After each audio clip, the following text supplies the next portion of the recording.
Good morning, everyone. Happy Thursday. Happy Thursday. Happy Thursday. That video yesterday, boy. You Philadelphia Eagle fans do not like when I talk about Carson Wentz.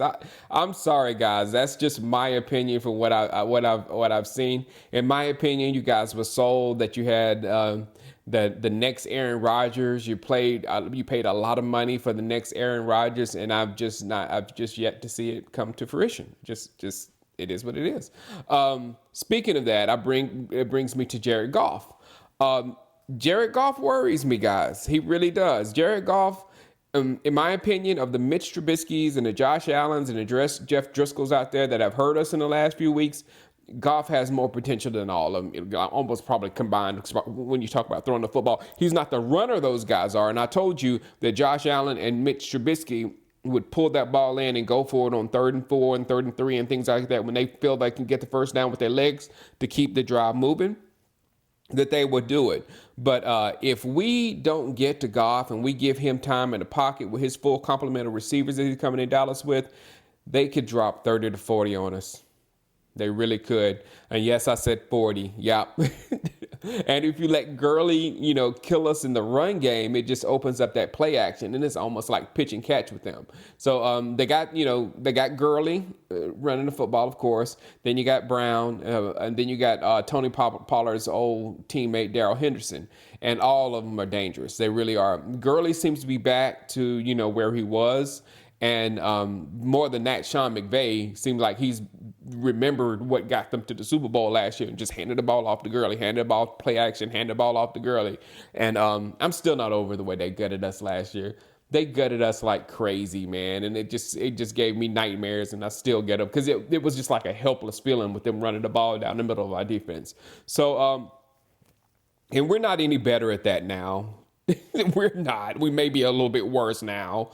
But with that being said, about the run game, their pass game scares me even more. Goff has every pass down. Goff is his own thing. I don't know what he's gonna turn into and whatever in his career, but he's his own man, and he can throw every pass with accuracy, all the way across the field. Sometimes he's inconsistent or whatever, but he can throw every pass with accuracy. And then you add in the X factor of Cooper Kupp.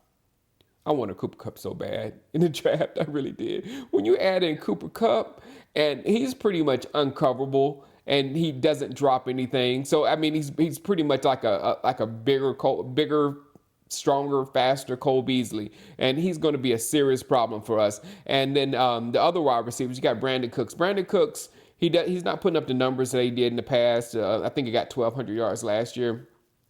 He's not putting up those numbers, but he's still providing a service for them. He's stretching the field. He still has the speed. He's not much slower, if any slower. So he's still doing his job. And then the other receiver, Robert Woods. Robert Woods is dangerous. I think he got 2 games this year with 13 catches. And he's open. He catches the ball. He's dangerous after the ball gets in his hands. Both him and Cooper Kupp are more than likely going to leave Dallas with 1,000-yard receivers this year. Cooper Kupp has 990, so he's for sure going to get it. And then Robert Woods has something like 933. So if they both have decent games, they will leave Dallas as 2, 1,000-yard receivers. So that scares me, guys. That's the most potent passing offense we've seen this season. Easy. So that's the offense. Now the defense is scary as well. Amari Cooper is going to be covered. Jalen Ramsey is going to be on Amari Cooper. Amari Cooper is not 100% yet, no. So Amari Cooper, you just don't expect. If Amari Cooper gets like 100 and something yards, it'll be one of the greatest days in Cowboys history that he'd done that much work on Jalen Ramsey, or that Jason Garrett has figured out how to move Amari Cooper away from Jalen Ramsey so he can get Amari Cooper open. One of those things would be just like incredibly beautiful if it happens. But more than likely, Amari Cooper is going to have one of his more modest outings. So we've got to figure out how to do it around him. And then as far as their defensive line, Aaron Donald is unblockable. We can't block him. Nobody can block him. He's already got 11 sacks this year from the interior. So with those two, a combination of a pass rush like that coming up the middle to flush your pass rusher out of the pocket, and then you have a receiver that can lock somebody down, for the first 4 or 5 seconds of the route or whatever, just long enough for the pass rusher to get to the quarterback. It's a dangerous combination. It's a very dangerous combination. And Wade doesn't like Jason Garrett at all, so he's gonna throw the kitchen sink. He's gonna throw the kitchen sink at us. For us again, I don't understand this. We're a fairly healthy football team. Number 1 offense in the league, and record is 6-7. I just don't know how that happens. Either we're overrated. We're not. Either we're overrated. No, we're overrated. Either we're overrated. No, we're overrated, because that's the only way that happens. If you're fairly healthy on offense and defense week in and week out, and you're still 6-7, and you have all the yards that we have on offense, something is definitely broken. Van Der Esch, speaking of broken, Van Der Esch is not going to be there. Van Der Esch, we can just keep Van Der Esch out as long as Van Der Esch needs to be out. Because it's a long-term thing with him. It's not like now. It's a long-term thing with Van Der Esch, and we want to make sure that he's okay moving forward. Now, Sean Lee is another thing. I don't know what's going on with Sean Lee. I don't know if it's the position change when he moved out of middle linebacker, or if it's the wear and tear on his body or whatever, but he's just not the same Sean Lee as possible. I hope he can get out there on Sunday and he can do some things. But other than those two, everybody else just has nagging injuries. I think Dak has a thumb. Tony Pollard, Amari Cooper, Tyron Smith, Lyle Collins, and Zach Martin every week. Michael Bennett's hurting a little bit. Byron Jones has a hip. Jeff Heath is hurt a little bit. Darian Thompson and Antoine Woods is getting back together. But I heard Antoine Woods has been self-medicating himself back to health.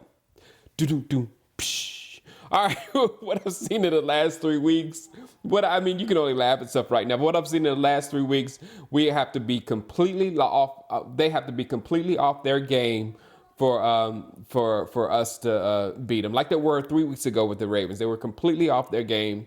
But since their wide receivers, Cup and Robert Woods, have been healthy and playing, they've been pretty tough.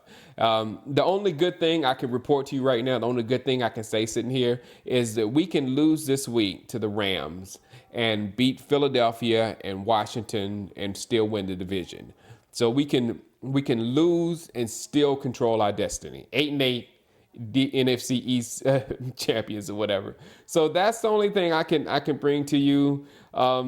I told you in yesterday's video I wouldn't want to go into playoffs that way, but it is what it is. It is what it is. So I will see you tomorrow. We'll talk a little bit more about this, and I'll watch Lamar Jackson tonight. All right, guys. Holla at you. Peace.